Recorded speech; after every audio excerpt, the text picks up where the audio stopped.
Please give it up for Tone.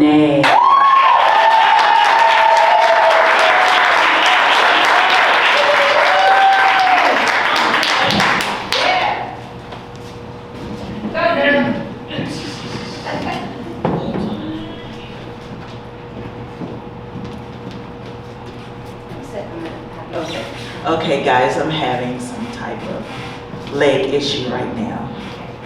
Yes, ma'am. All right. In 1997, I was homeless. I had a 4-year-old child, and I had one on the way. The only shelter that I knew of was the Salvation Army. See, Salvation Army was a night shelter. So all you could do was just stay there at night. In the daytime, you had to leave.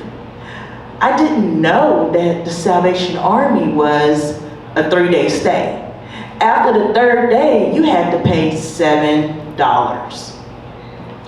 I was already on day 2. I was getting nervous. I didn't have no clue what to do.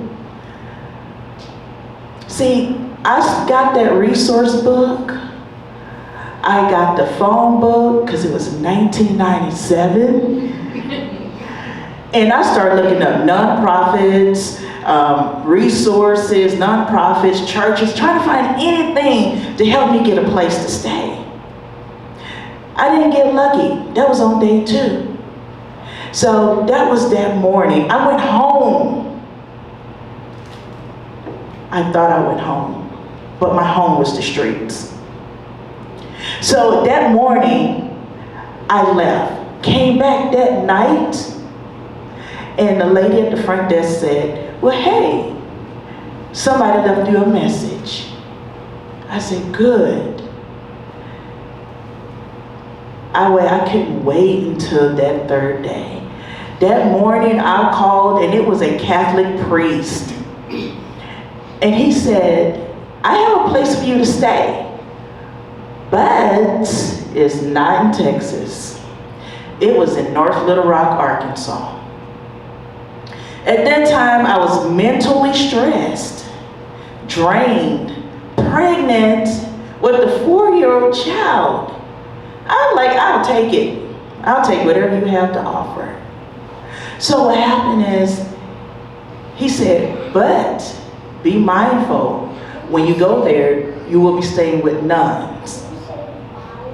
You will stay with the Mother Teresa Nuns. And also, don't be afraid of how they look, because they're gonna look a lot different than you think they are. And I was like, okay, I ain't worried about that. I got a place to stay, let's get it on. So what I do, I get on that one-way bus trip to North Little Rock, Arkansas. I get up there and I sit down at that station, and I seen some, I assume they were nuns.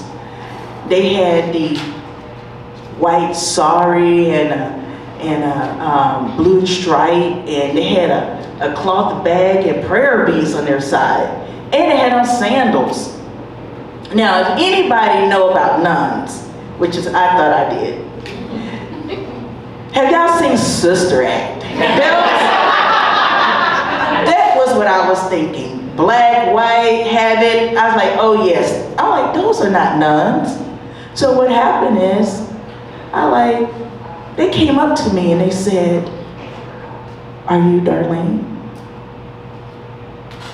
I looked at them and I said, nope.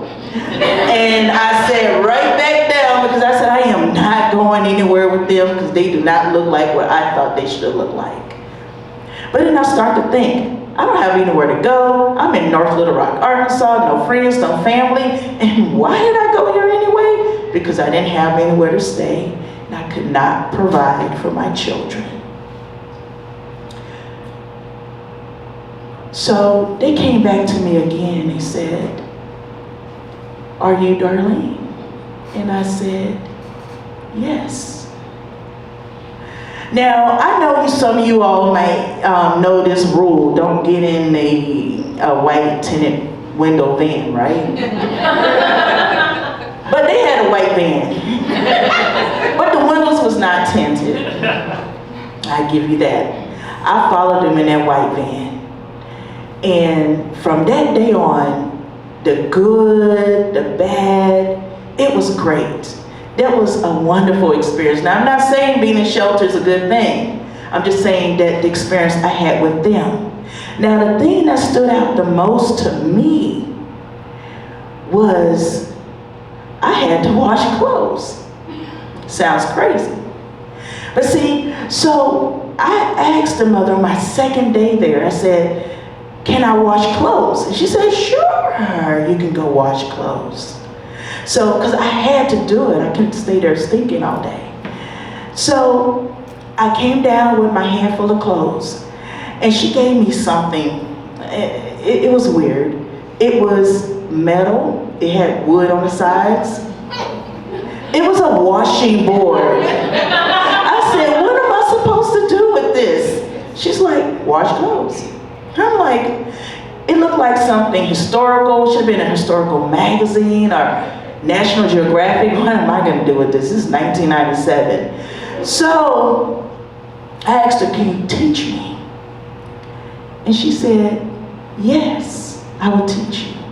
So to let you all know what I did with this process is she taught me. And this meant so much to me. So I will tell you what I did. See, she told me to put those clothes in a cold bin of water with soap. And I let it soak. And then when I let it soak, I put soap on my washing board. And then I put soap on my clothes. And I scrub. And I scrub those clothes. I get the clothes and I put it in another bin. And then I rinse the soap off, and then I wring it. See, when I was wringing those clothes, that was the time I began to think that I was able to provide for my kids. See, I couldn't do that in Dallas.